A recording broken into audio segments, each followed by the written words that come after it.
This next section takes us from that information about reality and starts to relate it to the situation we find ourselves in. There are 20 years between these two photographs, and in that time, really amazing things have happened.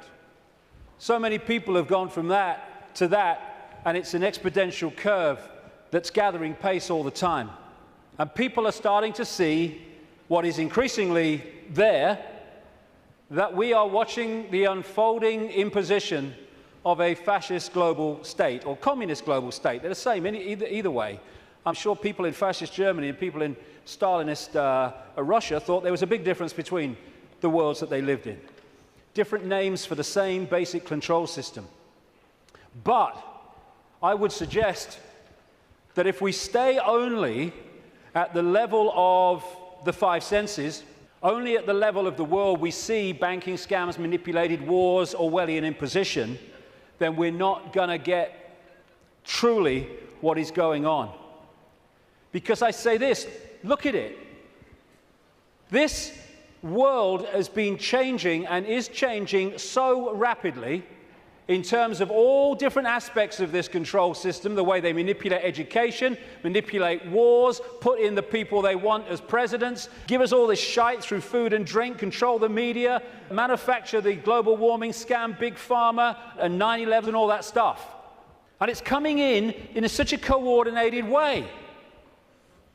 So if we are going to think that this situation that we're seeing unfold goes back to a few men and women in dark suits or whatever sitting around a table saying, what's our next move? We are clearly massively missing the point.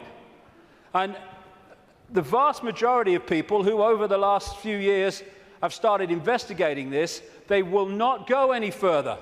They will not go any further because, A, their belief systems won't let them, often their religious belief system, but also they are fearing what other people will think about them if they go into some of these areas I'm going to go into now. What people make of it is up to them. My right to say it is up to me. So yes, it's not just people sitting around a table somewhere in the world discussing the next move. There's the level where we see this unfolding in the news and what have you. Then there's this other dimensional, non-human level to look at, as I will in this section. Then there's the level of the nature of reality, which I've introduced already. And then there's this whole stuff about the moon, which I'll get into in this section too. And the rabbit hole doesn't end there. It goes deeper and deeper and deeper. And the deeper you go into the rabbit hole, the more we understand what the game is, the more we can change the game. And it's all about the control and programming of perception. That's the only way the few, and it is a few compared with the global population, that the billions can be controlled. Manipulating how we interact with reality, keeping from us that we are consciousness, putting us in these bubbles of our sense of limitation, and I can't, manipulating the way we decode reality, and therefore making us see the world as the control system wants us to see it. That's the basis of all of it going through the day, because that's the basis of all of it going through the whole conspiracy. So yes, of course, on one level, it does manifest as dark suits sitting around a table discussing the next move. But that's still the play-out world of this conspiracy. It's not its origin. It goes beyond them into the advisors in the shadows, the Mandelsons in this country. Peter Mandelson, if he's not manipulating, he gets withdrawal symptoms, that man. And into the Rahm Emanuels, ditto, in America, the controller, handler of Barack Obama. It goes into deeper levels, beyond them, deep in the hidden secret society network. And eventually, it goes out of this dimension. And that's where this whole thing is really coming from. Beyond the frequency range of visible light. And it involves non-human entities. Some of them people call the greys. The main ones, I would say, and have been saying for a long, long time, take a reptilian form. They operate outside. They can come into visible light. But in terms of the reptilian part of this, they can't stay here for that long. So people say, why don't they just come and take over? Because they can't, or they would. They can come for so long, but their vibrational difference, incompatibility, means they have to leave. They can't stay for long, although there are technological ways they can stay for longer. And they operate outside visible light, and they manipulate this reality through bloodlines, interbreeding bloodlines that I'll come to. And we call them the Illuminati families. So, we operate with invisible light, but outside of that, sharing the same space, is infinite other worlds and realities. And if a so-called UFO comes into this reality, because it's coming into visible light from where we cannot decode, it just seems to appear out of flipping nowhere. Because what it's done, it hasn't actually come in, it's just changed its vibrational state to resonate with invisible light, and it's like, it came out of nowhere. And then how often do you see it? Honestly, mate, there was this bloody UFO, and it disappeared just in front of my eyes. What are you on, mate? You on the pop or what? What it's done is increased its vibrational resonance to go beyond on visible light. Therefore, to the observer, it disappears. It hasn't disappeared at all. It's left visible light. And this range of frequency we call our world is being manipulated from vibrational frequencies beyond it. And Satanism is a network within visible light that interacts with these reptilian entities in various ways I'll get to before the end of the day. Places or areas of the heavens that come up, Orion comes up again and again in relation to these reptilians. And in terms of non-human visitations, so does the Pleiades, so does, in terms of the reptilians, this area of the heavens they call the Draco constellation, which appropriately, coming through the word derivations, brings us draconian. And of course, draconian laws are the Orwellian laws coming in. Very, very appropriate. Sirius is involved as well. So, won't be able to get into this today, and there's a lot more to know anyway, but so is what happened to Mars, is all involved in this story, how it became the devastated place it was, but wasn't before. And when I talk about these areas of the heavens, I'm not necessarily talking about those places with invisible light. Because just as we are multidimensional, so planets and stars, etc., are multidimensional. And just as a planet might be devastated within visible light, it's not necessarily devastated on other vibrational frequency levels of itself. Because the Earth, too, operates in visible light, but also multi-levels, like everything else. Another major part of this story is that when these reptilian entities started intervening, they manipulated human genetics through interbreeding, not necessarily physical interbreeding, interbreeding through technological methods, and also changing human form by changing the messages, the information, I'll come to this before we finish this section, that the DNA is picking up. And through that, you can change a form by changing the information the DNA is picking up. And it's no accident that humans have massive, fundamental reptilian genetics. This part of the brain, which scientists call the R complex or the reptilian brain, will be very, very important as we go through this second part of the day, because it's fundamental to how human behavior and human perception is manipulated to see the world as we currently see it. This interbreeding is talked about and recorded all across the world in the ancient accounts. Of course, I guess because it's the Bible, the best known is this section from Genesis. There were giants in the earth in those days, and also after that, when the sons of God came unto the daughters of men, and they bare children to them. The same became mighty men, which were the old men of renown. But that's just the biblical version. Got a frog in my throat, the reptilian going. All across the ancient world, you see similar stories and accounts of this interbreeding. Something else goes parallel with the reptilian story.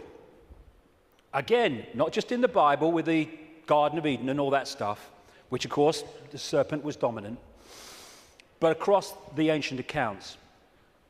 And that is the connection between the reptilian intervention and what we call the fall of man. And again, this is universal. And these themes will come together again and again as we go through this next part. The ancient accounts, again, we're talking that part of the Yuga cycle, which they call the Golden Age, talk about the fact that there was a time when humans were so unbelievably different to how we are today. They were connected to higher levels of consciousness. They were in this world, but they were certainly not of it. They were capable of incredible feats, and they lived what we would call impossible lengths of time in terms of age. And then there was a sudden change, the fall of man, as it was called. What I call this is the schism. There was an energetic schism at the level of the metaphysical universe, the waveform-based information construct, and that, as it was decoded through into this holographic reality, obviously mirrored in the holographic play-out world the schism in the information construct. And this is a portrayal of that, a symbolic portrayal of that. Anything that happens here gets decoded through to there, and this is where the schism happened. It was like a distortion in the information. Thanks, mate. Cheers. You put the gin in, right? It was a distortion in the base information construct, and I'll be coming to how that happened. There were many consequences for this, and one of them was there wasn't just a schism in the energetic level of the world itself. There was a schism was passed through into human personalities. We became distorted also from the magnificence and harmony that we were before. And we went from that to this. And we're now at the point where we're coming out of that. And there was also genetic manipulation to stop us accessing ranges of frequency that we did before. This is a major reason, not the only reason, but it is a major reason why scientists call 95% of human DNA junk DNA, because they don't know what it does. This is the reason, not the only reason, but a major reason why we only use a fraction of our brain's capacity. This is why billions of cells in that bridge, the corpus callosum, don't seem to be doing anything. They've been switched off. We've been put into a state that disconnects us and therefore makes us controllable, makes us farmable. So you've got this reptilian group, and the ones involved appear to be relatively small in number, tiny compared with the global population, and this is why they're terrified of being exposed. That's a constant theme, all the way through it, wherever you look. And they've imprisoned humanity, or sought to, in this tiny frequency range of perception called visible light. Another key aspect to this is that they created hybrid bloodlines specifically to be the middle men and women. They became known in the ancient world as the demigods, the people, the children of the gods, part human, part god, as these serpent gods were perceived. And they were to be, like I say, the middlemen and women operating in visible light for the outside visible light control system. And it's appropriate that the caduceus and the symbol of the medical profession is the DNA, in effect, portrayed as two snakes. Because to these reptilian geneticists who were far ahead of where we are in the public arena in terms of genetics and understanding, the DNA is a software program. And so they manipulate it for their own means. And this is crucial to understand the world that we live in. One seriously important aspect to this DNA, this hybrid DNA I'm talking about, is that it has eliminated what we call empathy. The ability to decode the emotion of empathy. Empathy is the fail-safe mechanism of all behavior.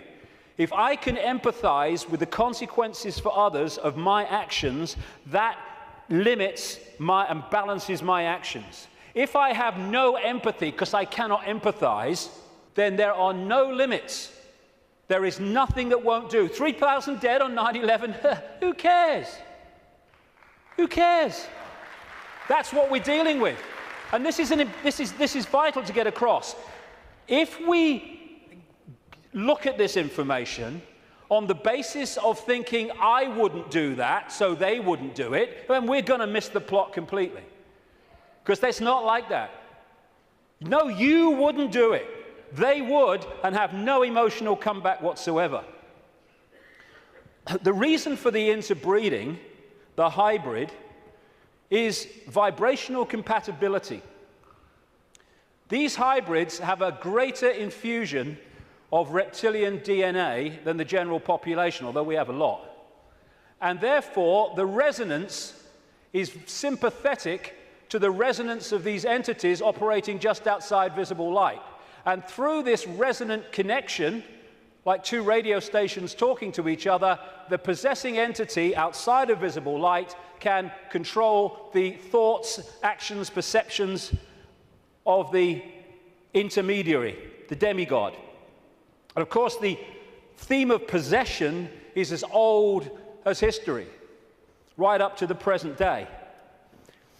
We look at these people. All these pictures are by Neil Haig, by the way. Anything that looks like this. Great, great, great friend of mine, great artist. And this image symbolizes the fact that he looks at him with invisible light and he sees George Bush, nothing else. What people don't see, because it's outside the frequency range of their decoding system, is there are entities around these people who are actually controlling these people's thoughts, actions, etc. A number of psychics have said to me around the world how they've seen people walking along the street or wherever, and then they've seen like an ethereal reptilian entity locking into these bottom two chakra points, the emotional level, one of them is, and floating around with them. And this is a kind of a good analogy. You know when there's scientists in a laboratory and they're trying to work with something that they can't touch because it's too dangerous, what they're working with will be in a tank, and they'll put gloves on, which allows them to be outside the tank, but to manipulate inside the tank. Well, that is a very good symbol of what I'm talking about. These Illuminati bloodlines, these hybrid bloodlines, operate like those gloves, operating inside this reality. And Neil symbolizes these Illuminati families with invisible light as this bearded man. Whenever you see him as we go along, that is symbolic of the Illuminati families controlled beyond human sight by these reptilian entities. When the world started to recover from great geological catastrophes, which I'll come to in a second, there were areas of the world that stood out in terms of their abilities and potentials and advancement. These were some of them, and this area is particularly important to the bloodlines I'm talking about. The area that was once called Sumer, thousands of years BC, and became Babylon. This is why Babylon comes up in the writings of these people so often. And it's Mesopotamia, the land between two rivers. They didn't invade Iraq just for oil or just for anything. They didn't invade it for one thing, but multiple things. But one reason they're so obsessed with Iraq is because to these bloodlines in control of the world today, this is a very significant, almost religious piece of land of historical importance to them. As Sumer and Babylon broke up, these bloodlines started going walkabout. They became the royal families of the world. And what do royal families claim? The right to rule because of the divine right to rule. The Chinese emperors used to claim the right to be emperor because of their genetic connection to the serpent gods. And this is a theme all across the world between the serpent gods and royalty. They became the aristocracy and the royal families, claiming the right to rule because of their DNA. Just down the bloody road from here, we have a head of state in Britain to this day who is only head of state because of her DNA. Head of state because of her DNA. I actually made a complaint, nothing happened to it, but I made a complaint to the Race Relations Commission, or whatever they call it. They said, if you see racism, report it. So I reported the royal family. I thought, well, I mean, you would.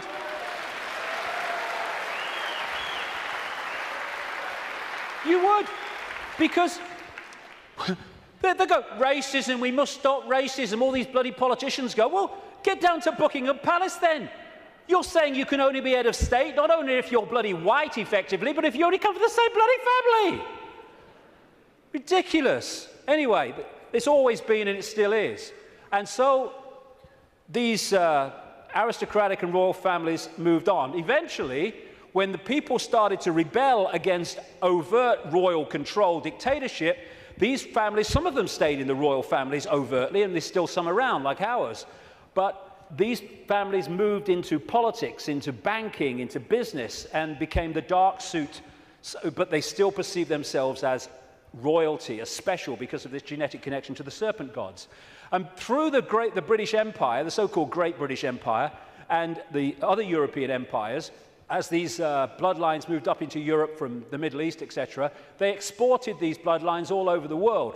And we saw them in power in what we call colonization. But there's two types of control. One has a finite life, one can go on forever until it's exposed. The one that has a finite life is a dictatorship that the people under dictatorship can see, touch, and taste. Communism, fascism, apartheid. People know where they stand, and eventually, therefore, they will rebel against it because they know what they're dealing with. The greatest form of control is a control you can't see. Prison without the bars. You can't see the bars because you'll just sit there. People do not rebel against not being free when they think they are. And that's the idea of replacing the colony control with another kind of control called freedom. So what happened is, as these colonies, like the United States as it became, etc., and all the others around the world, as they were given independence, what was left out in those countries were the bloodline, under different names, the secret society network that manipulates the bloodline agenda, and those countries have gone on being controlled ever since. But because they have the ability to have a vote every 4 or 5 years, they don't realize they live in a tyranny. And that's how it works, the prison without the bars, and until it's exposed, it'll go on forever. And so these kind of people, especially the Rothschilds, they are major, major players in this. They are the middlemen for the manipulation of this reality from these entities mostly outside of this reality. And what they've created is like a global transnational corporation. What you have with a corporation is you have a headquarters somewhere in the world, and then in each country you have subsidiary companies of that headquarters, that central point. And all the subsidiaries in the world carry out the policy of the central point. Well, what these Illuminati hybrid family networks have done is create exactly the same, but instead of companies, they are secret society networks. So you've got the center of the web in Europe, for historical reasons, at operational level anyway, places like London, not the British government, the secret society center in London. In Rome is another one, the Roman Church, Rome, and other points in Europe. And then in each country, you have families from the network in those countries whose job it is to run the networks that control that country's business, banking, politics, media, all of it. And so what you have is, from this central point in Europe, the center of the web, all these different places and countries all over the world then impose on their country what is being dictated here. And that's why, as I travel around the world, I see the same things being introduced in different countries at the same time, overwhelmingly justified by the same excuses. It's all a global network. It can be symbolized too as a web, like I say, with the Rothschilds real close to the spider, and all these different strands on the web are different secret societies, different semi-secret societies, transnational corporations, and all the rest of it. So when you see all these different names of these corporations that dominate the world in so many ways, and the pharmaceutical cartel, and the oil cartel, and all the rest of it, the biotech cartel, they're all different names or different masks on the same one face.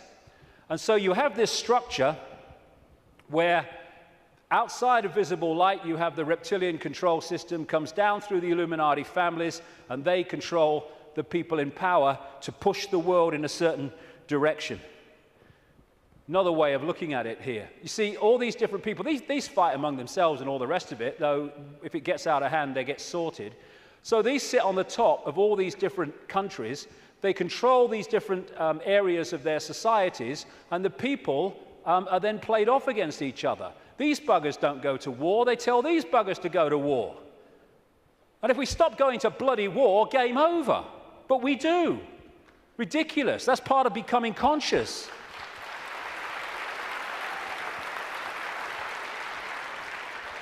So these people are just pawns in a game in a way, genetic pawns in a game. They're just kind of shells to play out this agenda with invisible light. I mean, some batches are better than others, of course. So if you look at the principle of the Trojan horse, the symbol of the Trojan horse, coming into a society and not seeming to be what it is, though taking it over, and you put that on the face, well, you've pretty much got symbolically what we're talking about here. People send me pictures from around the world and stuff that they find on the internet and elsewhere, which have a kind of reptilian feel about them. I'm not saying these are reptilian eyes, it could be a trick of the light, but I've used it because it gives an indication of the number of people that have told me this all around the world, from all walks of life, how they've seen people shift from a human to a reptilian state, and especially the eyes. The eyes are the first to go. They describe how the pupils become reptilian. And interestingly, a great friend of mine has an associate who, I don't agree with it, but he's been doing a research project to develop iris scan technology, and it led to him looking very deeply into 2,300 eyes. And he said he knew nothing about what I'm saying, probably never heard of me. And he said to my friend, the amazing thing was that about 4% appeared to be of reptilian type and appearance. And that is a recurring number, in my research anyway. 5% seem to be of this hybrid nature. So these people are reptilian hybrid human reptilians. And you look at the eyes, but behind the eyes are something else. I had an experience with this guy, Ted Heath. He was Prime Minister of Britain from 1970 to 74, took us into the European Union as it became. And it's a long story, I've told it before, but he looked at me in a dressing room in a television station, and as he looked at me, this is what his eyes did. His eyes went completely black, everything. And as I looked into his eyes, it must have been like that for, I don't know, maybe a minute, 2 minutes. And as I looked into his eyes, I said at the time, it was like looking into two black holes, because you couldn't make eye contact because there was no contact. And it was like, as I know now, looking through him into this other dimension where he was really controlled from. This man, Ted Heath, oh, my goodness me.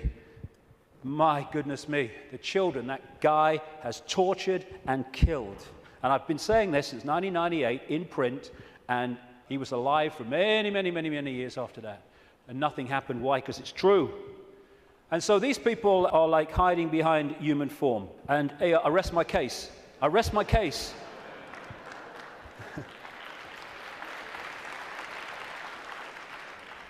Ooh, you look tasty. And this lack of empathy in this hybrid DNA explains why these guys do what they do. Now, when you open your mind, instead of saying, well, it's not possible, it's ridiculous, when you open your mind and say, okay, I'm not going to just accept this stuff, but I'm going to flow with it and see where it goes, you find that this stuff I'm talking about is absolutely in your face when you bring it from the subliminal to the conscious. The oldest form of religious worship in the world has been taken back 70,000 years to an area of the Kalahari Desert in South Africa, and it is worship of the serpent or worship of the snake. This man, Reverend John Bathurst Dean, wrote a book, a very, very good book, 1933, called Worship of the Serpent, in which he studied serpent worship around the world. This was his conclusion. It appears then that no nations were so geographically remote or so religiously discordant, but that one and only one superstitious characteristic was common to all.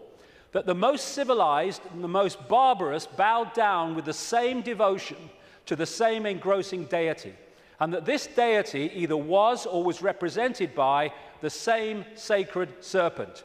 It appears also that in most, if not all, the civilized countries where this serpent was worshipped, some fable or tradition which involved its history, directly or indirectly, alluded to the fall of man in paradise, in which the serpent was concerned.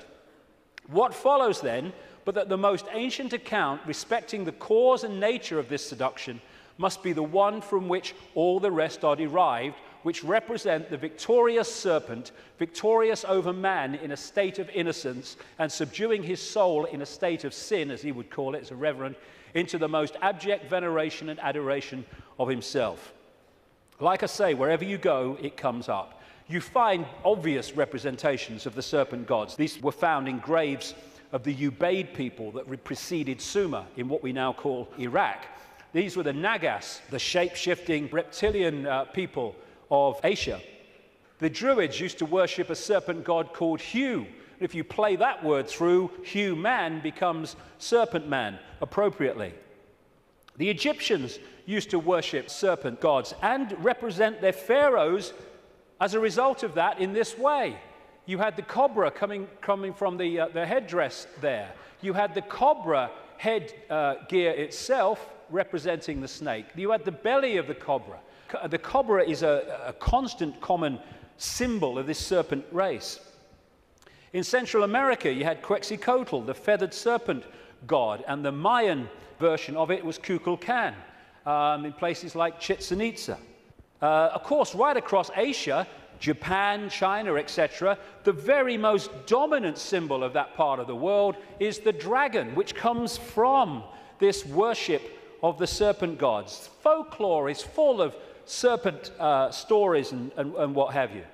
When I first met Credo Mutwa, a long time ago now, he contacted me when I was going around South Africa, this Zulu shaman, the official historian of the Zulu nation, because he'd read in a book called The Biggest Secret that I'd introduced this reptilian stuff for the first time. And he said, Mr. David, how do you know? How do you know about the Chitahuri?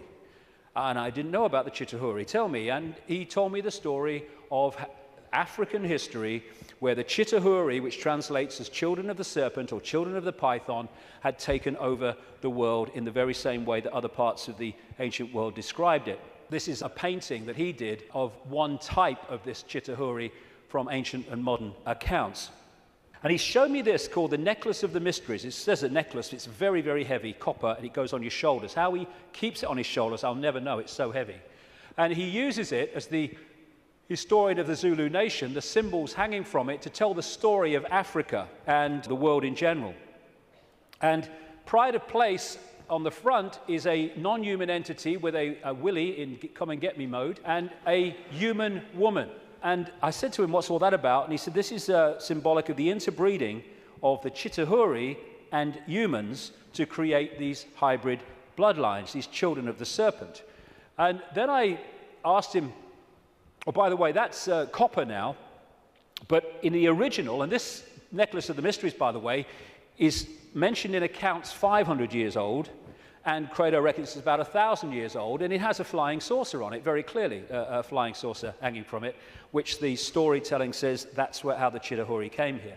Anyway, this is copper now, but it used to be gold. Someone stole it, and they couldn't afford to put gold back, and that takes us to North Africa and Egypt, and the base story of the Egyptian myths, and that's the golden penis of Osiris, which all relates into this golden bloodline, this special bloodline. And when I said to Credo, why is it not reptilian, he said, because the Chitahuri, and this is a theme I've found all over the place, the Chitahuri said you must not portray us as we really are.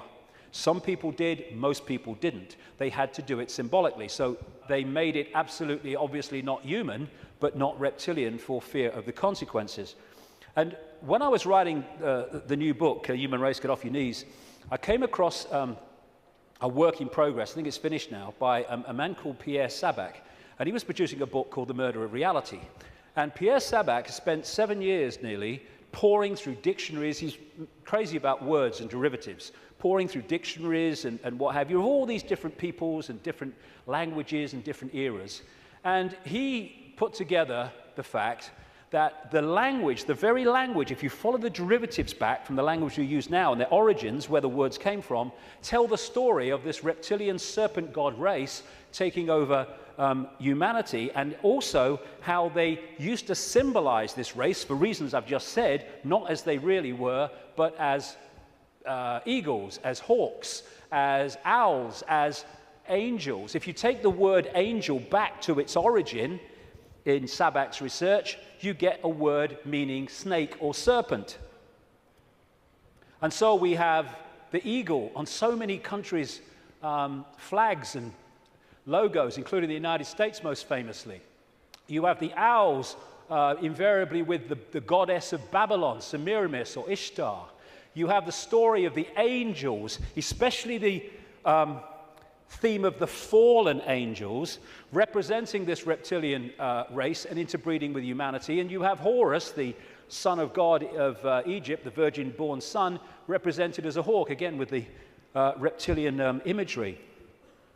This seraphim, one of the hierarchy of angels in Christian and Hebrew Jewish belief, seraphim word means snake or serpent if you take it back to its origin. You have the flying serpent disc, which is widely used in the ancient world. And another thing that they did was they symbolized the heavens as the upper ocean. We have the ocean that we have, obviously, and then you had the upper ocean, which was the heavens. And so they talked about the gods and the serpent gods coming in their heavenly boats through the upper ocean. And so you have a lot of marine symbolism, which doesn't relate to the sea, it relates to the upper ocean. And it's reading this. These bloodlines were known in the ancient world under different symbols and different codes, like children from heaven and earth, and children of the gods, children of the sky. And another big symbol of these gods, these serpent gods, were the watchers. They were called the watchers. This is widely found. And that's why there's an eye, as Credo Mutua confirmed, on that hand, on the necklace of the mysteries. That's the watchers, that's the serpent gods. And that's why we have the eye on top of the pyramid, the all-seeing eye on the dollar bill, and why that is a massive Illuminati symbol in the secret society network. They are the gods overseeing the pyramid of control. One way that they often symbolized these hybrid bloodlines in the ancient world was as part human down to the bottom of the torso, and then the legs or the bottom part being a snake. You come across this a great deal when you research this stuff. This is all symbolic of this half human, half snake symbolism. Over and over and over again you see it. And the cobra, like I say, is very much a common symbol of these serpent gods, as is fighting the serpent gods and battles with them. Even the word Messiah comes from Mesa, the Nile crocodile, which they use the oil from the Nile crocodile to anoint the pharaohs. And even today in the British coronation ceremony, they symbolize that as part of our own ceremony appropriately. In the Bible, the devil is symbolized or described in reptilian terms. The old serpent called the devil and Satan, who deceiveth the whole world. He was cast out into the earth, and his angels were cast out with him. Fallen angels, again, the recurring theme. All these folk tales about kissing frogs and turning into princes, and invariably you get reptilian themes, all part of the same story. And people send me images from all over the world as a result of the information I put out. It's amazing how many times you see this symbol of reptile and humans, or part human, part reptile. Or overseeing the gargoyles in the palaces and castles and churches of this elite are symbolic of that. And of course, over the last, 20 years or so, there's been a massive reptilian symbolism in children's stories and children's entertainment. And then recently, you saw this, it's a quick one, this 16th century painting in the National Portrait Gallery of Queen Elizabeth I, they thought she was holding flowers because that's what someone had painted over. But with wear, what's underneath is coming to light, and this is a representation of it. It was in one of the papers, again, holding the snake, very, very appropriate. And these aristocratic families, which became the hybrids, again used reptilian, dragon, and all these other serpent images on their various coats of arms and what have you. And one of the centers, like I said earlier, is London. Not necessarily London, the Great Conurbation, but the City of London and the temple that runs into the City of London. The City of London, of course, being the great center of not just British finance, but global finance. And how appropriate that they, too, have the symbol of the flying dragon and the symbol of the Knights Templar Secret Society, a major strand in this web of secret societies, as the very symbol of the City of London. You pass these as you go into the city, of course. Another theme you find with images around the world is of serpents eating humans. And not nice, it isn't, of course, but they do eat humans. When these reptilians come into visible light, they use humans as their food, like humans use animals, cattle, sheep. And then you'll see the recurring theme all over the world. This is in Central America, the Mayan area. This is a painting by Credo Mutwa from South African myths of the serpent gods, the Chitahuri, eating humans. And this is Alfa Romeo. What's it doing there? What's it bloody doing there? Same thing. And in the garden of one of the palaces, or whatever you call them, mansions of Silvio Berlusconi in Italy, the leader and one of the world's most corrupt men, is again the same image. And outside of visible light, they feed off human energy, human emotion, especially, well, only low vibrational emotion, because that's all they can really access. And so they have to keep humans in a state of mental and emotional suppression so that we keep feeding out this energy, which they then absorb.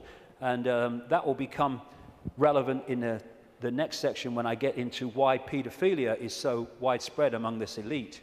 Because energy changes with the emotions we give out. When we give out love, it's a certain wavelength. When we give out hate, it's a very different wavelength. And the friend of mine in Japan has become very well known for taking water, name's Mr. Emoto, taking water, putting it in a container, and then he'll put words of love or hate or whatever on the side of it, because when you write a word, that word may seem in the decoded realm as a word you can see and read, but in the vibrational realm, it represents a vibration. If you could see the vibration of writing the word hate to writing the word love, it would be dramatic. In fact, you're looking at it. Because what happens is, after he's put the word on the side of the water, he then freezes the water really, really fast. I've seen his laboratory where he does it. And then he photographs the crystals. This is the crystal from a water that had love and appreciation written on it. This is the crystal that had hate written on the side of the water. And he's done whole books about this stuff with all these pictures in it. And this is the energy that these entities absorb when they're outside of visible light, which is most of the time. And therefore, they have to keep us in a state that keeps producing that. All this vampire stuff, because they drink human blood with invisible light because it carries the human genetic code and allows them to hold their vibrational compatibility with this reality for longer before they have to get the hell out of it. That's why they drink so much blood. And then there's this thing about shape-shifting, where, I've had a lot of, laughter and ridicule, so what's bloody new about this? And people say, well, you can't go from a solid body to a solid body and back again. And I'm saying, do you know? I agree with you. Of course you can't. But that's not what's happening, because there is no solid body. It's all happening as a decoding system. There is no solidity. So what shape-shifting is you have a situation like this, and the front dominating from our perception of observation energy field is the human one. So we look at George Bush or somebody, and we see a human. But sometimes, especially at times of high emotion, this shift can happen where the reptilian field comes forward. And as it does so, becomes the dominant one, often briefly, the observer now starts decoding that. And then it shifts back, and you start decoding this. And To the observer, decoding that shift, creating the holographic reality in their head, which is where everything happens, to their observation, someone's gone from a human to a reptilian and then back to human again. It's not, of course, shifting solidity. She's a hologram like we're all holograms, and they can shift. This is where shape-shifting happens, what we call physical shape-shifting, illusory, in our heads. So the road to tyranny began when these reptilians arrived. Before that, like I say, the world was very different. The golden age, the time when humans were just extraordinary before the suppression. And then came this energetic schism, this distortion in the information construct, which got played out into the holographic world as, on one level, as massive geological events, with volcanoes and storms and what have you, and of course symbolized by Noah and the Great Flood, though there have been many of these, not just one. And Noah is simply a biblical version of much, much older stories that tell exactly the same story of how the earth turned over, how there was a massive flood, tidal waves, what we would call today tsunamis, how there were great geological catastrophes and upheavals, and basically the world was, certainly the society that went before, was destroyed. It was a blank sheet of paper. And in this distortion, humans lost the power of the connection they had to higher levels of awareness. And this happened. We went from being part of the field, knowingly so, and to being taken over and suppressed by this reptilian race. Because once the blank sheet of paper was created by the geological catastrophe, and why that happened I'll come to not very long from now, the earth started to settle down, and when it settled down, then everything started to be rebuilt, but in a very, very different, much lower level than it was before. And there was the genetic manipulation too. And in China, unlike most other countries, you can't access vast tracts of the internet because the computer system has been firewalled off to stop Chinese people accessing that area of the internet that the authorities don't want them to see. What happened as a part of this intervention, I kind of mentioned it a little earlier, is that human genetics were manipulated to do exactly the same to us, to firewall off us from the level of reality that we could access before. So we went into this prison called visible light that we've been in ever since, and particularly isolated in the left side of the brain so that we only perceive through the five senses, and we can only see structure and language and hierarchy and all that stuff, and our potential dramatically reduced. And this world came as a result of it. And it's dominated by controlling human perception, by suppressing our true self and dictating what we bring into holographic reality. Okay, now let's go really crazy. I've had enough of only being half crazy. Let's do the bloody lot, eh?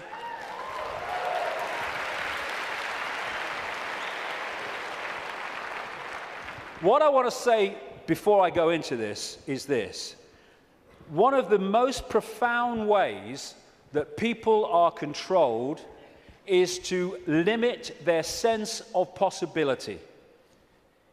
Your sense of possibility becomes your sense of what is possible. Now, that's an obvious thing, and it's a truism, but often we miss what's in front of our eyes. In other words, if you can program a sense of what's possible and make it narrow and incredibly limited, then when people come along and say, this is going on, these people say, you're bloody mad, that's not possible. It's like, no, you don't believe it's possible. Talking to some of the insiders that I have over the years, and talking to other people who've done the same, there is a feeling among some of them that these entities technologically, and I keep emphasizing, there's not that many of them compared with humans, and so therefore they have to keep out of sight, and that's one of the reasons, the major reason they want to cull the global population, because it's out of hand from their point of view. Well, stick around, it's going to be out of hand a bit more very soon. But they reckon, some of them, that this technology that these people are working with, these entities are working with, is like 10,000 years ahead of where we are.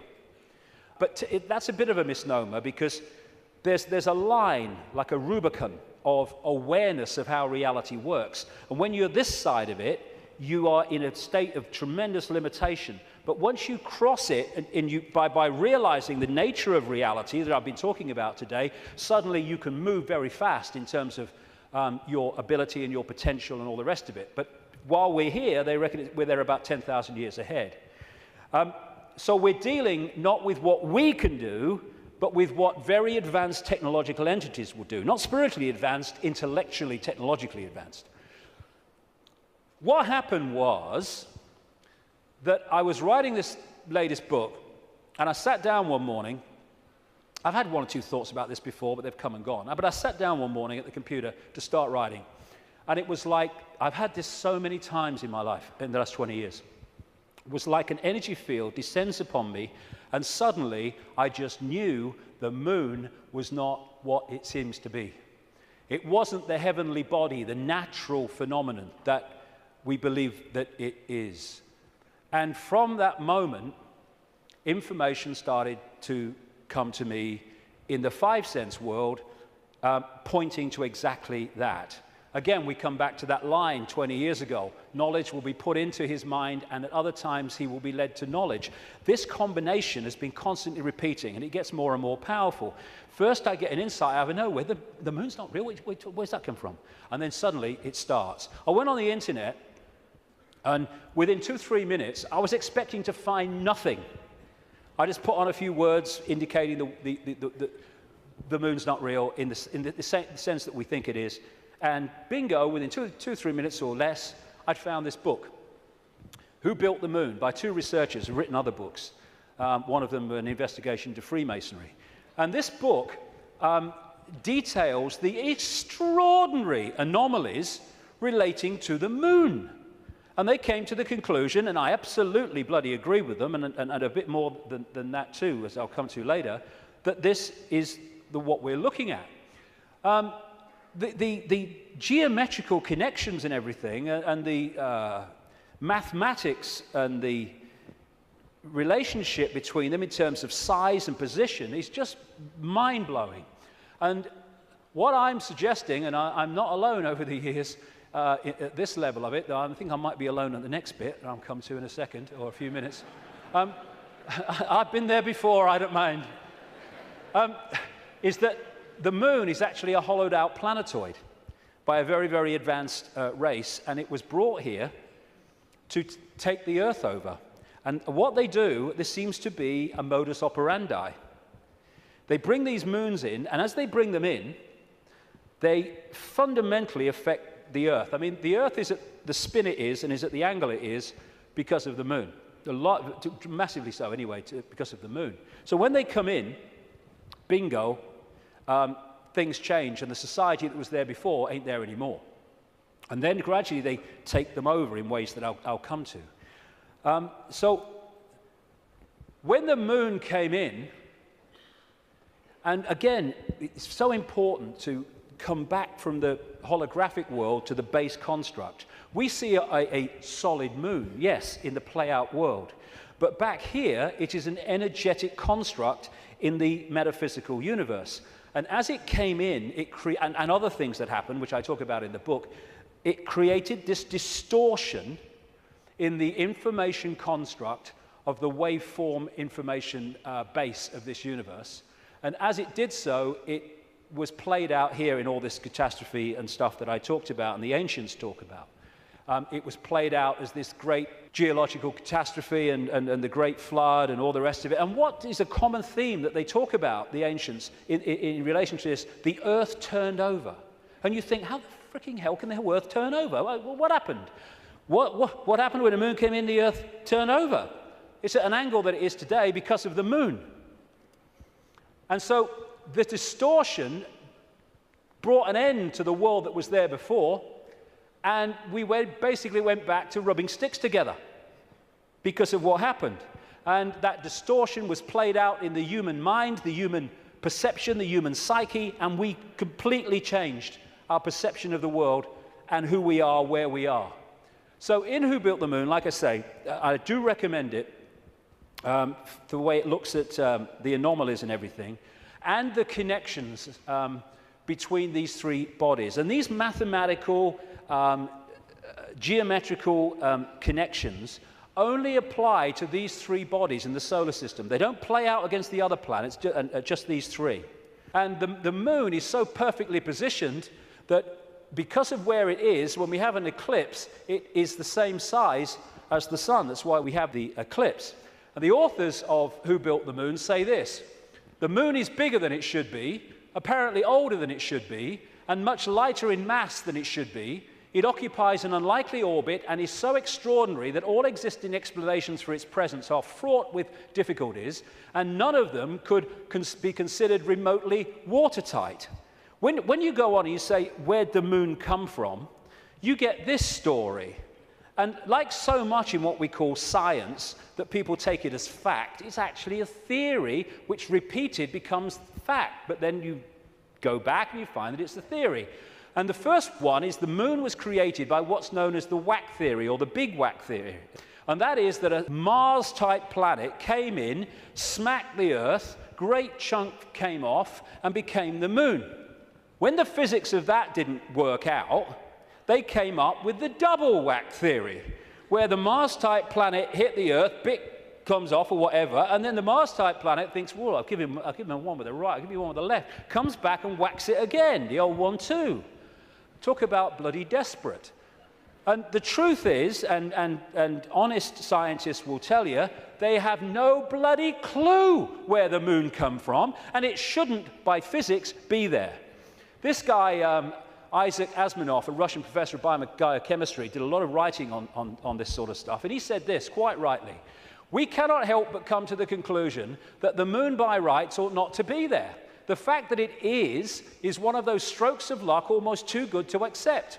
Small planets such as Earth with weak gravitational fields might well lack satellites. In general then, when a planet does have satellites, those satellites are much smaller than the planet itself. Therefore, even if the Earth has a satellite, there would be every reason to suspect that at best it would be a tiny world, perhaps 30 miles in diameter. But that is not so. Earth not only has a satellite, but it is a giant satellite, 2,160 miles in diameter. How is it then that that tiny Earth has one? Amazing. Some scientists don't even talk about a planet-satellite relationship, but a planet-planet relationship. The moon's bigger than Pluto. The best explanation for the moon is observational error. The moon doesn't exist, that scientist said. Another one from NASA: it seems easier to explain the non-existence of the moon than its existence. And then we get the hollow moon. This is what I'm saying, and others have said, is that it's a hollowed out planetoid. In November 1969, the moon was hit by a lunar module to the equivalent of 1 ton of TNT. The shock waves built up, and NASA scientists said the moon rang like a bell. Maurice Ewing, a co-director of the seismic experiment, told the news conference, "As for the meaning of it, I'd rather not make an interpretation right now, but it is as though someone had struck a bell, say in the belfry of a church, a single blow, and found that the reverberation from it continued for 30 minutes. It got a bigger smack eventually, which I'll come to. Frank Press from the Massachusetts Institute of Technology, MIT, said that for a rather small impact to produce an effect that lasted for 30 minutes was quite beyond the range of our experience. This is a guy called Gordon MacDonald. He said in the early 1960s, it would seem that the moon is more like a hollow than a homogeneous sphere. And this guy from MIT said the lunar orbiter experiments had vastly improved knowledge of the moon's gravitational field and indicated the frightening possibility that the moon might be hollow. Now we'll come to this bigger whack. A launch vehicle struck the moon with the equivalent of 11 tons of TNT, and NASA scientists said the moon reacted like a gong and continued to vibrate for 3 hours and 20 minutes to a depth of up to 25 miles. Ken Johnson, a supervisor of the Data and Photo Control Department during the Apollo missions, told Who Built the Moon author Alan Butler that the moon not only rang like a bell, but the whole moon wobbled in such a precise way that it was almost as though it had gigantic hydraulic damper struts inside it. These two Russian scientists from the Soviet Academy of Scientists wrote an article in 1970 in Sputnik magazine in Russia, headed, "Is the Moon the Creation of an Alien Intelligence?" And all these years later, it indicates to the fact that they were right. What they point out, and others point out, is the outer surface of the Moon is extremely hard and contains minerals like titanium. Moon rocks have been found to contain processed metals, including brass and mica, and the elements uranium-236 and neptunium-237 that have never been found to occur naturally. Uranium-236 is a long-lived radioactive nuclear waste and is found in spent nuclear fuel and reprocessed uranium. Neptunium-237 is a radioactive metallic element and a byproduct of nuclear reactors and the production of plutonium. Some lunar rocks have been found to contain 10 times more titanium than titanium-rich rocks on Earth. Titanium is used in supersonic jets, deep-diving submarines, and spacecraft. Dr. Harold Urey, the winner of the Nobel Prize for Chemistry, said he was terribly puzzled by the rocks from the Moon and in particular their titanium content. He said the samples were mind-blowers and that he could not account for the titanium. The two Russian scientists said in their article, if a material had to be devised to protect a giant artificial satellite from the unfavorable effects of temperature from the cosmic radiation and meteorite bombardment, the experts would probably have hit upon precisely these refractory metals. Refractory metals are incredibly resistant to heat and wear. In that case, is it not clear why lunar rock is such an extraordinarily poor heat conductor, a factor which so amazed the astronauts? Wasn't that what the designers of this super Sputnik of the Earth were after? From the engineer's point of view, this spaceship of ages long past, which we call the Moon, is superbly constructed. They say it's a hollowed-out planetoid, and they say if you're going to launch an artificial Sputnik, then it is advisable to make it hollow. At the same time, it would be naive to imagine that anyone capable of such a tremendous space project would be satisfied simply with some kind of giant empty trunk hurled into a near-Earth trajectory. It is more likely that what we have here is a very ancient spaceship, the interior of which was filled with fuel for the engines and materials and appliances for repair work, navigation instruments, observation equipment, and all manner of machinery. In other words, everything necessary to enable this caravel of the universe to serve as a Noah's Ark, appropriate, of intelligence, perhaps even as the home of a whole civilization, envisaging a prolonged thousands of millions of years existence and long wanderings through space, thousands of millions of miles. Naturally, the hull of such a spaceship must be super tough in order to stand up to the blows of meteorites and sharp fluctuations between extreme heat and extreme cold. Probably the shell is a double-layered affair. The basis is a dark armoring of about 20 miles in thickness, and outside of it some kind of more loosely packed covering, a thinner layer averaging about 3 miles. In certain areas where the lunar seas and craters are, the upper layer is quite thin, in some cases non-existent. And as this scientist said, the Moon is made inside out. In other words, what's on the outside should really be on the inside, and that supports the idea of a hollowed-out planetoid. So, when I started to put this together, and there's a lot more of this in the new book, I then called the oracle in South Africa, Crater Mutwa, and I found Zulu legends to be incredibly accurate with their symbolism. And this is the thing, symbolism. You get these anthropologists and people, they go around and they look at these shamans and these ancient stories, and they take the blooming things literally. Now, like I said earlier, we now have the tools which make it easier for us, because technology is mirroring reality, therefore we have the analogies. When these ancient stories were put together, they didn't have that. They had to try to get their point across in simple ways that people of that time could relate to. So they used symbolism. So when I read around Crater Mutwa, I didn't tell him anything that I'd put together or come across or thought. I just said to him, can you tell me any Zulu legends about the Moon? And he said, yes, we consider the Moon to be an egg. Now, when you take that literally, you say, the Moon's an egg, the anthropologists, the primitive people you know. But no, they symbolize it as an egg for a reason. And this is what he said. The legends, the Zulu legends, say that the Moon was brought here hundreds of generations ago by two brothers, Wawani and Umpanku, who were the leaders of the Chitauri. They were known as the Water Brothers and had, quote, scaly skin like a fish. Now, this story relates almost exactly to the stories found on ancient clay tablets in what is now Iraq, Sumerian accounts of the Anunnaki, a non-human race, I would say reptilian race, that came to the earth in the same way that other parts of the world, in the ancient world, talk about. And the Anunnaki, according to these accounts, were led by two brothers called Enki and Enlil. And at least one of them, Enki, was symbolized under another name too as in relation to water, exactly the same as this. Zulu legends tell of how Wuwani and Mpanku stole the moon in the form of an egg, and this is why they symbolize an egg, not because they're primitive, from the great fire dragon and emptied out the yolk until it was hollow. They then rolled the moon across the sky to the earth and caused cataclysmic events on this planet. Zulu legends also say that the Chitauri threatened to move the moon if humans didn't do what they said because of the devastation that would cause.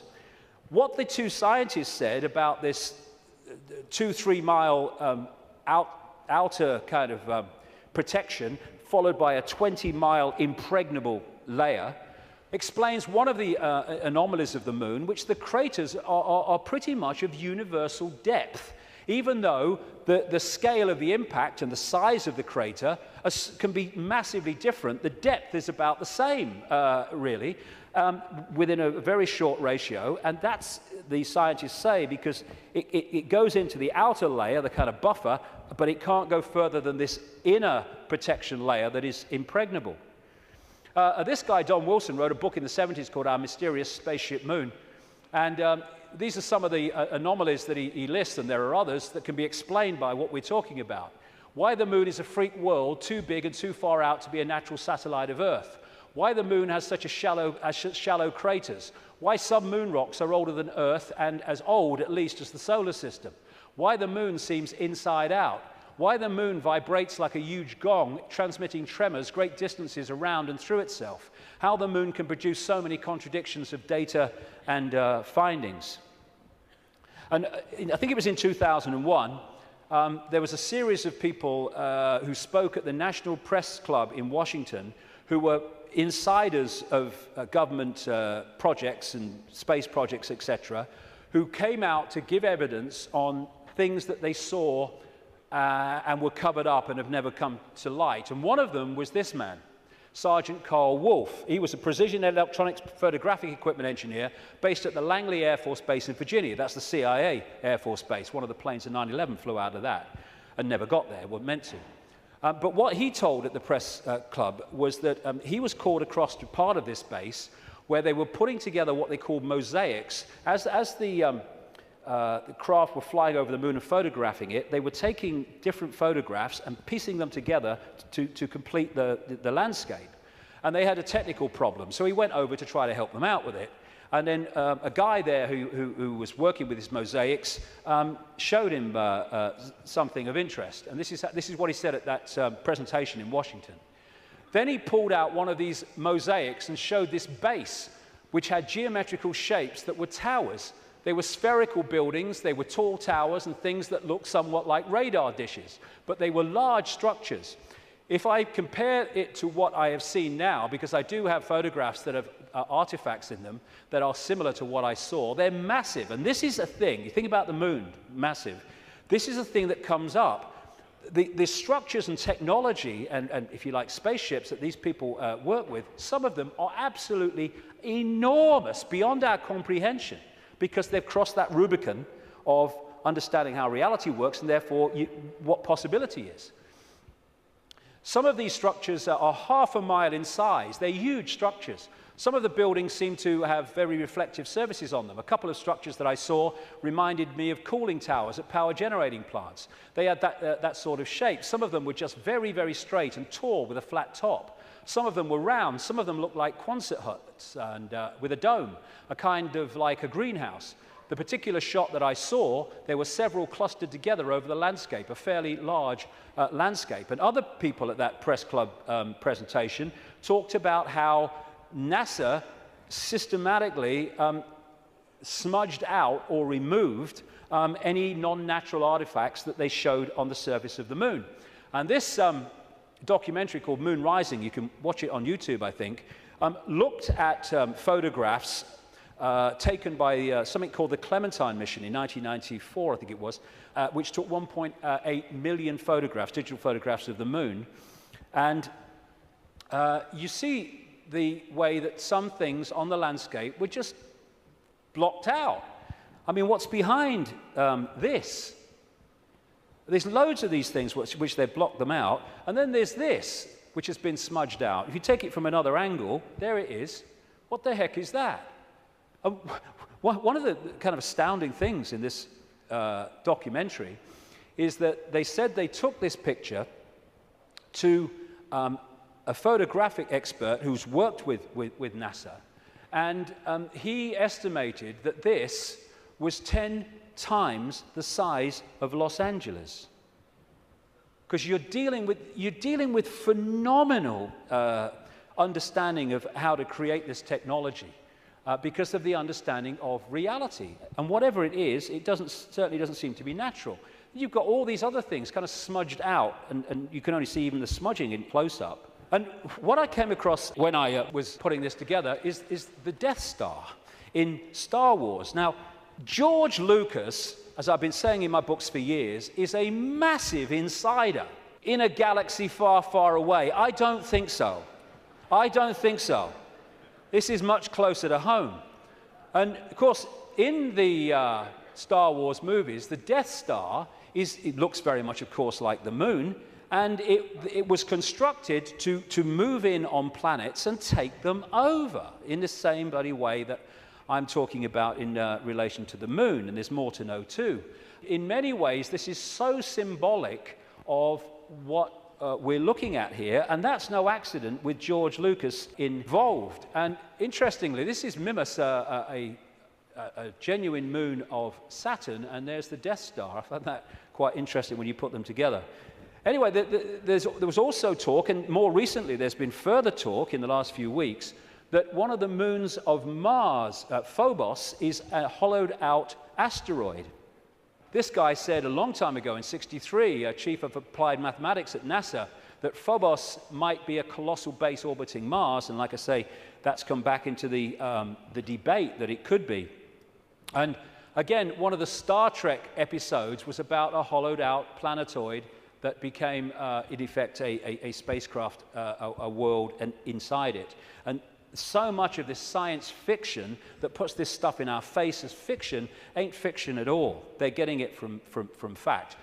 So, like I say, there's not just incredible synchronicity in mathematics and size and position between these three bodies, but as the authors of Who Built the Moon point out, there's great synchronicity between things like Stonehenge and other megalithic structures and these three bodies, particularly the moon. And one of the things they point out is that the measurement, which a guy called Alexander Thom came up with, an engineer who studied all these sites in Britain and Europe, like Stonehenge, called the megalithic yard, which is a kind of a certain length. And he said that all these major, especially Stonehenge and things like that, broke down into these megalithic yard mathematics. And what the authors of this book are saying is that the moon breaks down to the same mathematics, which is what they say. This all seemed very odd. The megalithic structures that were built across Western Europe were frequently used to observe the movements of the sun and the moon. But how could the unit of measure upon which these structures were based be so beautifully integer to the circumference of these bodies as well as the Earth? Well, maybe because those that built Stonehenge and these megalithic structures in the ancient world, some of which we'd struggle to build now, were also those controlling the moon. And okay, this could be controversial, but, you know, I've been known to be. I think that these structures were put there to suppress the Earth's energy grid for reasons I'll come to in a moment, because we are interacting with this energy field all the time. And how do you control all the fish at once? You control the sea they're swimming in. And the way to control humanity and suppress humanity is to suppress the energy field and the energy and information available in that field that we can access. And these fantastic structures were not done by humans alone, let's say that. Now this is where I am probably alone for the moment. I don't think I will be forever, but there you go. When I was, I do this more in detail in the book, but I'm trying to connect dots here. What I came across when I was putting all this together, again, was something I've termed the moon matrix. The first section today is absolutely crucial to understanding how this can work. The moon matrix is a broadcast frequency coming from the moon, which has, in effect, hacked in to the human body computer and to the virtual reality universe in general, and has created a sub-reality within the wider virtual reality. Because, I keep saying it, but it's important, we see the moon as physical, but actually its base construct, like everything else in this reality, is waveform information.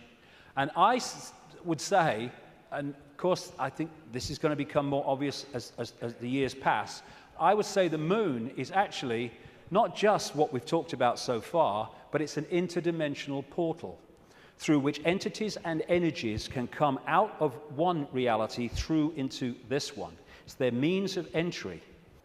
Its position, so perfect, as you'll see if you read not just my new book, but Who Built the Moon, its position in relation to the moon and the sun is so perfect because that has an effect on creating this sub-reality.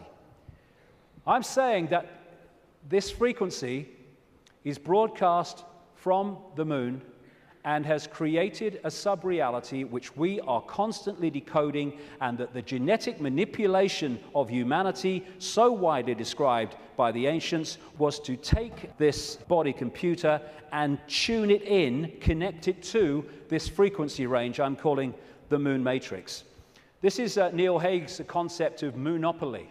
This is the world, the structure that we are experiencing.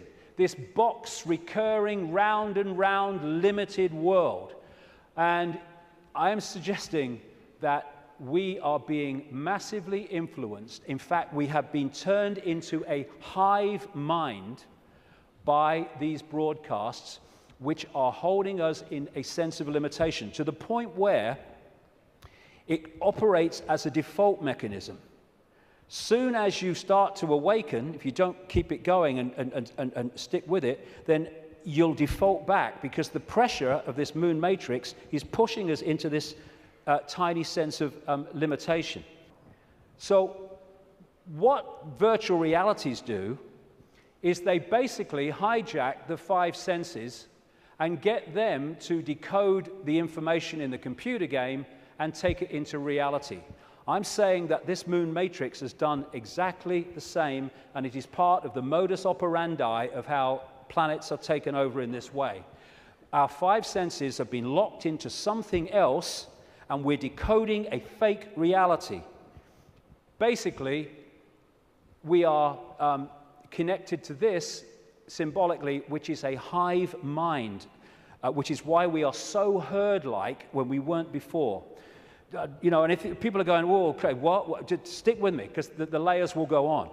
What I've been talking about today is the fact that this base vibration from the black holes goes through this cycle, and it elicits different information in the form of photons from the suns, which we decode, and the reality changes. We go through different epochs.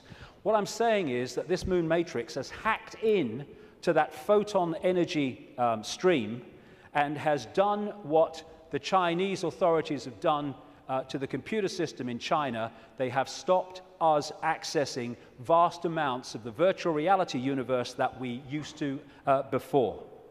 Now, if anyone thinks this is fantastic, that we could see things that aren't really there and not see things that aren't there, this is a New Scientist. America has just switched from analog to digital television. In the short time of about a year that the analog frequencies are not being accessed because they're going to be filled up by other things like mobile phones, suddenly, for the first time, scientists can see and connect with radio waves from galaxies they couldn't before. Why couldn't they do it before? Because we were watching the flipping telly. Prior to the switchover in America, naturally occurring radio waves at frequencies between 700 and 800 megahertz were obscured by analog TV signals, preventing astronomers from investigating the universe using this band. The freeing up of this bandwidth is a once-in-a-lifetime opportunity to see galaxies in this range. Now, you imagine what is capable by this high technology in blocking frequencies so we can't perceive what's there and we perceive things that aren't there. That's what this is doing, I suggest. And I'll add more detail as we go along. In effect, we're operating within a bubble, a virtual reality bubble, within the wider virtual reality universe. And it's connecting in through our crystalline receiver transmission system, same with the Earth, and creating this situation where we are decoding a world that may even not be there, who knows, but certainly is different to the world we think it is. And we go back to this more accurately now. The matrix, I would say the moon matrix, is everywhere. It is all around us. Even now in this very room, you can see it when you look out of your window and you turn on your television. You can feel it when you go to work, when you go to church, when you pay your taxes. It is the world that has been pulled over your eyes to blind you from the truth. What truth? You are a slave, Neo. Like everyone else, you were born into bondage, born into a prison. You cannot smell, taste, or touch. A prison for your mind. I would say that prison for your mind is the moon matrix, which has put us in a vibrational prison that we can only break out of by becoming conscious and therefore vibrating beyond the walls of the moon matrix, which is a frequency range. And if we're not held in that frequency range, that's why society is structured as it is, with its stress and its fear and its war and its conflict, then we start to break out of its perception prison and we start to say, bloody hell, why didn't I see this before? Because you were there, constantly decoding this thing. Now, like I was just saying, never mind what I've just said about some moon matrix, never mind that. Even by its very position, the moon is fundamentally affecting human behavior and human perception. Because the moon is affecting the Earth tilt, the Earth spin, affecting the Earth oceans, therefore it's affecting us. We're 60–70% water, we must be affected by it. And also, and here we come back to the importance of the first section today, it's also fundamentally affecting the endocrine system, which connects us to the chakra system, which connects us to out there, part of which is the third eye. It affects the hormones that we secrete, which fundamentally affect human behavior, human health, human perception. Not with any matrix, just by being there. And it fundamentally affects this, the pituitary and the pineal gland that give us the sixth sense ability to see beyond the five senses. And what it has done, it has shut down, in so many people, on purpose, the third eye, which in our previous pre-domination mode, we used to perceive vast areas of reality beyond which we can now. Moonth comes from moon. The moon, of course, as it goes around, fundamentally affects our perception of time. We have moonths because of the moon. It's a monarchy. It's a hybrid monarchy.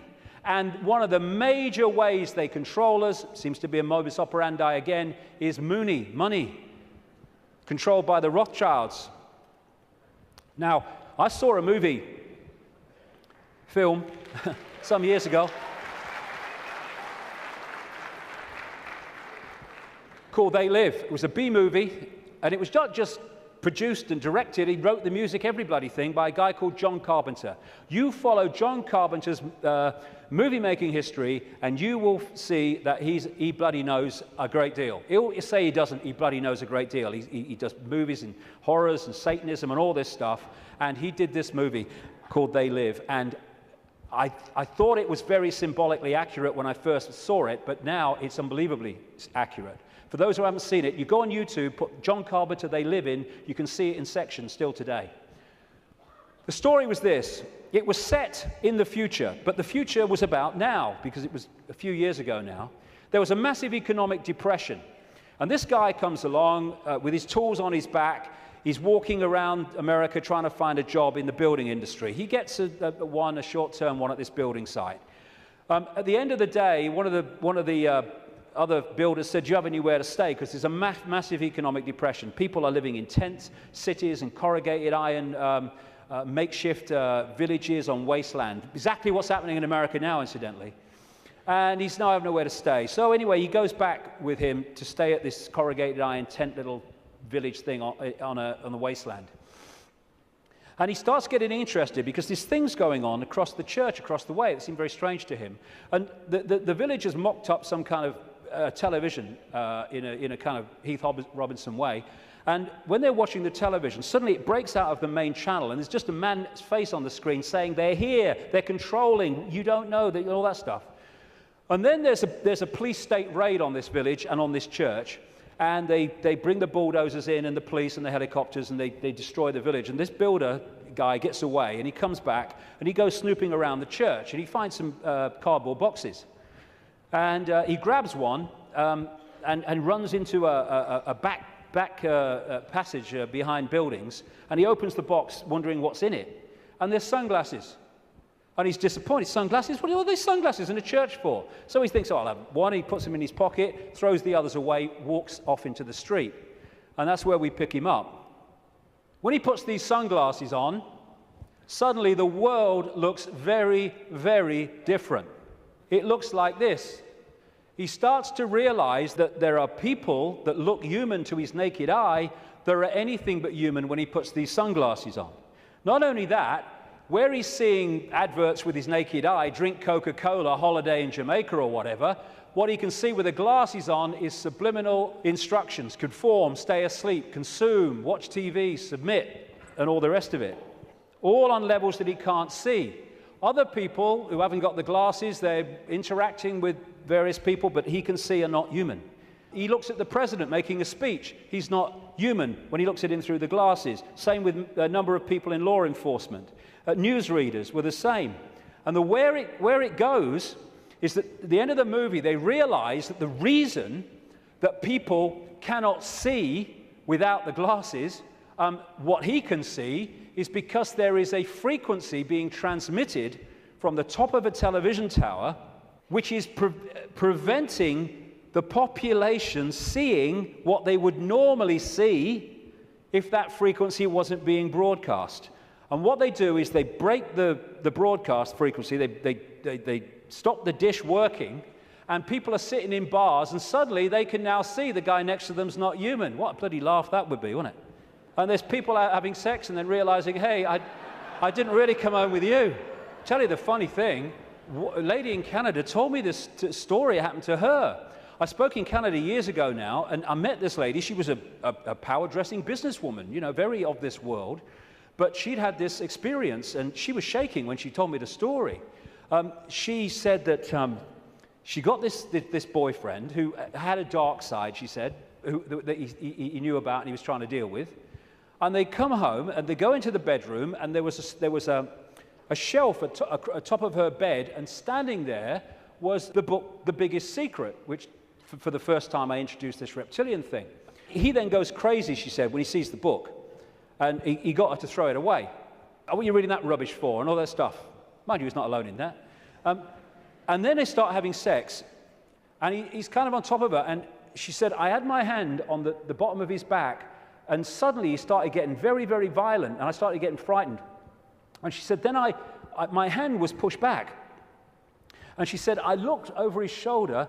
And my hand had been pushed back by a tail. He sprouted a tail. She said, I screamed, threw him off. And for a second or two in front of me, he was totally reptilian, and then morphed back to human and ran out of the house, never seen him again.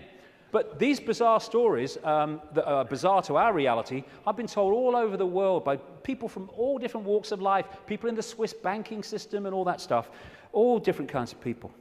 So this frequency is that equivalent of that broadcast dish on the top of that TV tower, which was stopping those people in that movie seeing what they would normally see.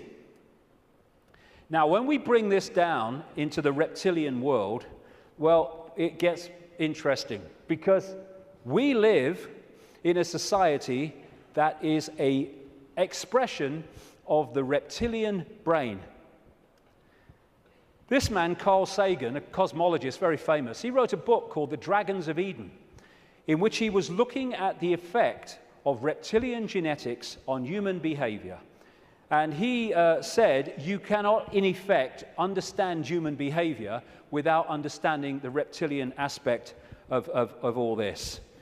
And we come back to what I mentioned earlier. This part of the brain, known as the reptilian brain or the R complex to scientists, is so fundamental to human behavior, as I'll explain in a second. And I'm saying that this genetic manipulation that the ancients talk about all over the world by the serpent gods locked us in to the moon matrix through the reptilian brain because it connects into the hive mind of the reptilian species in the moon. And this, like I say, fundamentally expresses itself as the world that we live in. And I'll come to that more in a second. Now, in the 60s, around that time, there's a guy called Carlos Castaneda who wrote books based on the teachings of a Central American shaman source called Don Juan Matus. Some people say Don Juan didn't exist. Some people say he did. Whatever, the words that were put into his mouth are just absolutely extraordinarily accurate. And I read this quote coming up after I put this stuff together that I've been talking about. This is what Don Juan Matus said in these books. We have a predator that came from the depth of the cosmos and took over the rule of our lives. Human beings and are its prisoners. The predator is our lord and master. It has rendered us docile, helpless. If we want to protest, it suppresses our protest. If we want to act independently, it demands that we don't do so. Indeed, we are held prisoner. They took us over because we are food to them, and they squeeze us mercilessly because we are their sustenance. Just as we rear chickens in coops, the predators rear us in human coops, human eros. Therefore, their food is always available to them. Think for a moment and tell me how you would explain the contradictions between the intelligence of man the engineer and the stupidity of his systems of belief, or the stupidity of his contradictory behavior. Sorcerers believe that the predators have given us our systems of beliefs, our ideas of good and evil, our social mores. They are the ones who set up our dreams of success or failure. They have given us covetousness, greed, and cowardice. It is the predator who makes us complacent, routinary, and egomaniacal. In order to keep us obedient and meek and weak, the predators have engaged themselves in a stupendous maneuver. Stupendous, of course, from the point of view of a fighting strategist, a horrendous maneuver from the point of those who suffer it. They gave us their mind. The predator's mind is baroque, contradictory, morose, filled with the fear of being discovered any minute now. They gave us their mind. And that is how I suggest they've done it. We are connected if we operate within the hive reptilian brain mind. We are operating on a collective mind, which is pouring out this constant sense of anxiety, fear, worry, stress, because that keeps us within the confines of the frequency range of the moon matrix, i.e. attached to it, and it also elicits the emotional, low vibrational energy on which they feed. Behind all these pyramids of banking, medicine, religion, business, politics is the reptilian hive mind. It connects into all these control systems that run our society. And now let's look at the character traits of the reptilian brain. Is this our society or what? This is mainstream science, by the way. From the reptilian brain, we get primitive and emotional responses, cold-blooded behavior, lack of empathy, if not balanced out by other parts of the brain, and territoriality. This is mine. Get out. A desire to control, an obsession with hierarchical structures of power. Aggression, might is right, winner takes all. And it is dominating our sense of reality and our reaction and responses to events and other people. This is the word that sums up the reptilian brain: survive, survival. It doesn't think, it hasn't got the ability to think, it reacts. That's why it can react so fast. There are good things about it. When you're driving along in your car and someone walks in front of you, what rams the anchors on immediately without thinking, instantly, is the reptilian brain. But when that starts to impact on other parts of our behavior and our lives, then it becomes a very negative thing indeed. It is the reptilian brain and its fear of not surviving. It's always scanning the environment for threats, not just physical threats, but threats on other levels of our experience, which I'll explain in a second. And therefore, the targeting of the reptilian brain and the constant triggering of it is what gives us this constant fear, this constant stress, worry that goes on in all areas of our lives. Will I meet the rent at the end of the month? Oh my God, will I lose my job? Oh my God. And the more that we can be put in fear, here we go, the more we operate in the reptilian brain. That's why we're constantly given reasons to fear and to be anxious. Be afraid, be very afraid. The big bad monster's coming as soon as we've invented him. And when he's gone, we'll have another. Terrorism, ah! Global warming, ah! Swine flu, ah! The economy, ah! I don't look like her, ah! I don't look like him, ah! Constant reasons to fear.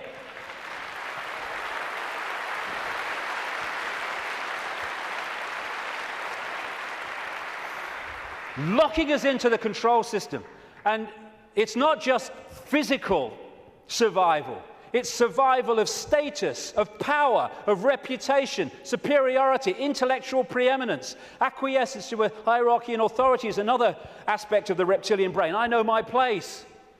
And you know, when you put information out that challenges the status quo view of scientists and academics, they react vehemently. Why? Because the reptilian brain's kicked in. Survival of their reputation, survival of their belief system. When you put out information that challenges people's religious beliefs, not you're saying you're wrong and all that stuff, you're just saying here's some information, which if it's true, that can't be right. They vehemently attack you. Why? Because the reptilian brain's kicked in, because the belief system is in danger of not surviving.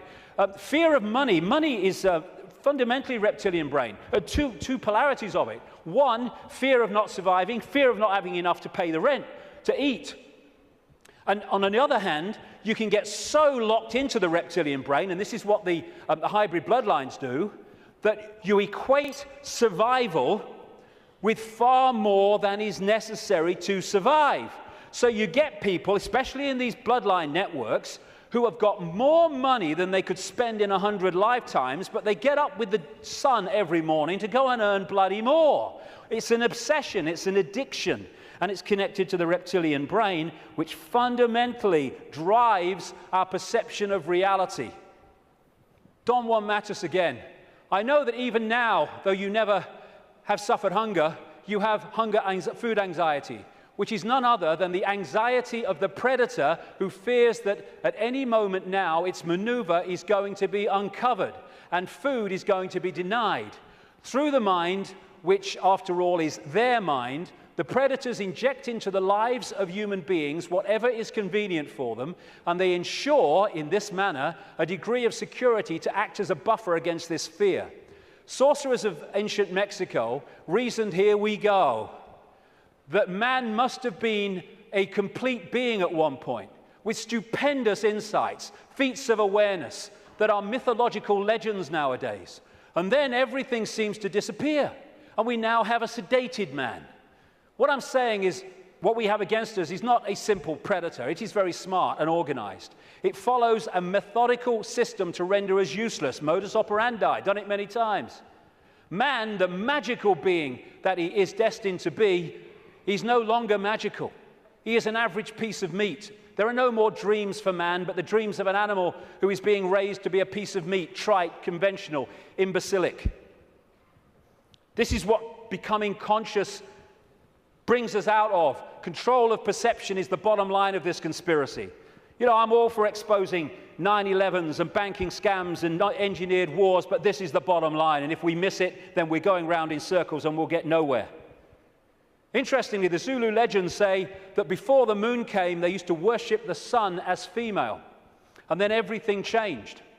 This change from perceiving the sun as female to worshipping it as male made possible the creation of warlike kings that took what they wanted by force. Everything changed when the perception of the sun changed. And the perception of the sun changed when the moon matrix kicked in and changed our perception of everything.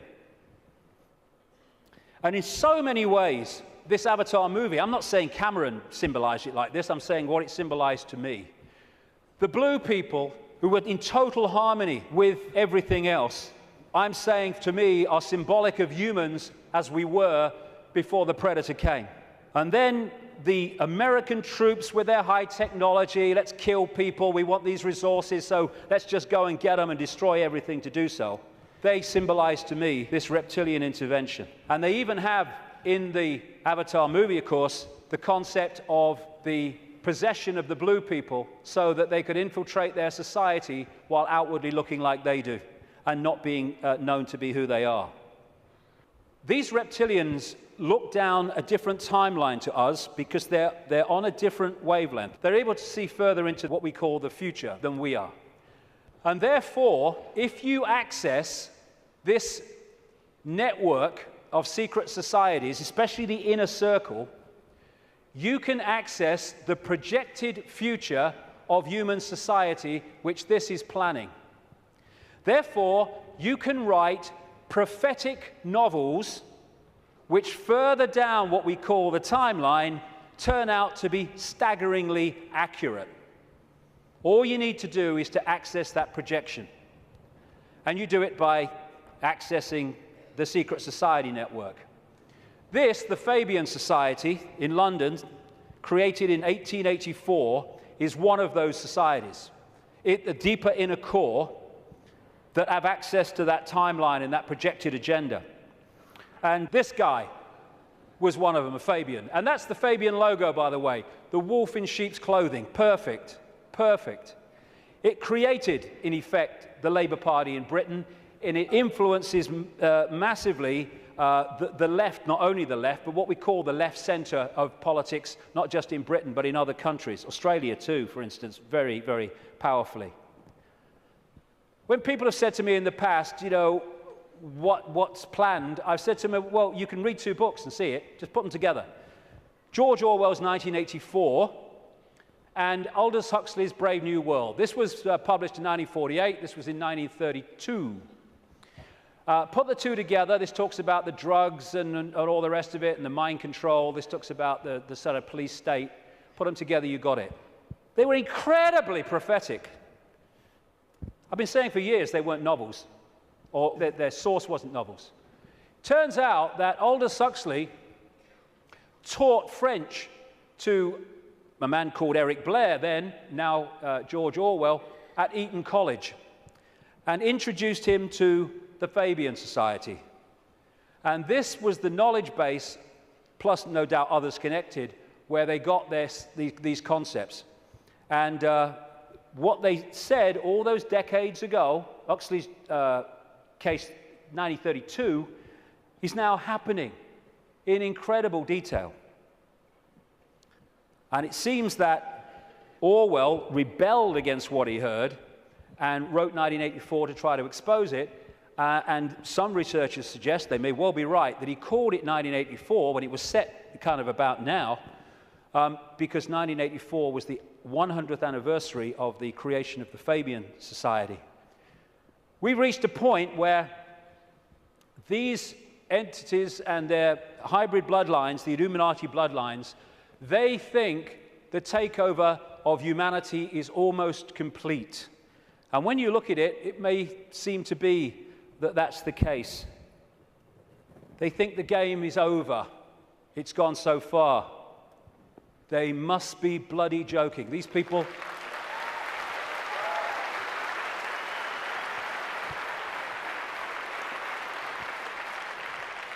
These people are in for the shock of their lives in the next few years. The shock of their lives. Because they can access so much, but they can't access beyond that. And they think the game's over because it seems to be here, but they can't perceive there. And when that comes in here, and it's very close to doing so, game over. Well, we've come a long way, haven't we? And what we're going to do now then is have a break for, say, 45 minutes, and I'll come back and look at the world as it is now and what's happening. Thank you very much. Thank you.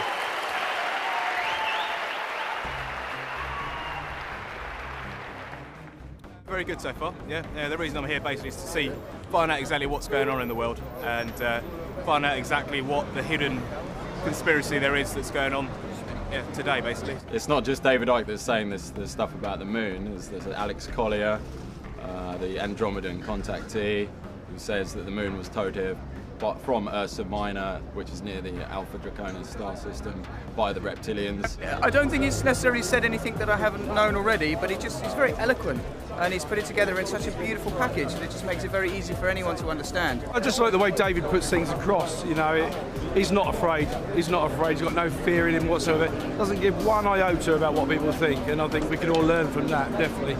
Ever since I was little, I've always thought that something was wrong.